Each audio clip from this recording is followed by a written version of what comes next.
ఖమ్మం మార్కెట్లో పత్తి కొనుగోళ్లలో రైతులు అడుగడుగునా దగా పడుతున్నారు. పత్తి నాణ్యత, తేమ శాతాన్ని నిర్ధారించాల్సిన యంత్రాలను అధికారులు వాడటం లేదు.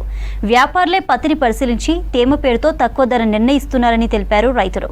అధికారులు, దళారులు కలిసి కొర్రీలు పెడుతూ సాగుదారులను ముంచుతున్నారని విమర్శలు వస్తున్నాయి.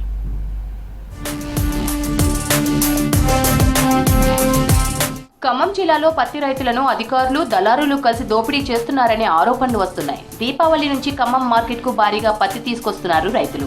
రోజుకు సగటున 20,000 బస్తాలు పత్తి తెస్తున్నారు.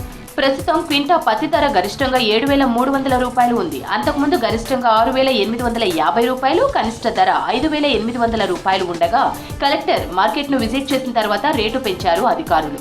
కానీ ఆ తర్వాత 2 రోజులకే మళ్లీ తక్కువ ధరకు పత్తి కొనడం స్టార్ట్ చేశారని విమర్శిస్తున్నారు రైతులు.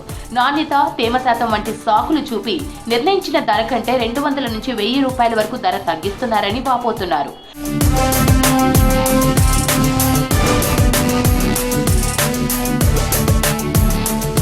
ఖమ్మం మార్కెట్లో పత్తి శాతాన్ని చూపించే యంత్రాలున్నా అధికారులు వాటిని వాడడం లేదంటున్నారు రైతులు. 16 మిషన్లున్నా ఏ ఒక్కరోజు వాటిని వాడలేదని చెప్తున్నారు.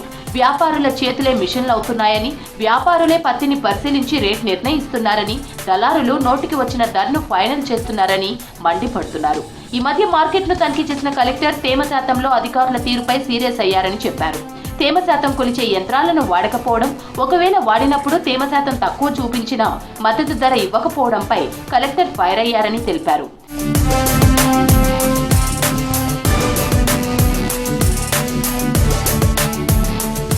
ఖమ్మం వ్యవసాయ మార్కెట్లో సీసీఐ కొనుగోలు కేంద్రం లేకపోవడం ప్రధాన సమస్యగా మారిందంటున్నారు రైతులు. నిజానికి తేమ శాతం తక్కువ ఉన్న పత్తిని సీసీఐ కొనుగోలు చేసే అవకాశం ఉంది. అప్పుడు రైతులకు గిట్టుబాటు ధర వస్తుంది. కానీ మార్కెట్లో సీసీఐ లేకపోవడంతో దళారులకు క్వింటాకు 6,700 రూపాయలకు పంట అమ్ముకొని నష్టపోతున్నామని చెబుతున్నారు. దీనికి తోడు పత్తి బస్తాలను మార్కెట్కు తరలించడానికి 2,000 నుంచి 3,000 రూపాయలు అదనంగా ఖర్చవుతుందని చెప్పారు.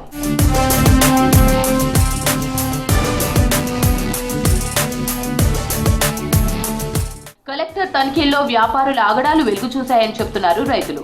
తేమ శాతం పేరుతో కొర్రీలు పెట్టి రైతుకు అన్యాయం చేసిన దళారికి కలెక్టర్ నోటీసులు ఇచ్చి అతని లైసెన్స్ రద్దు చేయాలని కలెక్టర్ ఆదేశించారని చెప్పారు.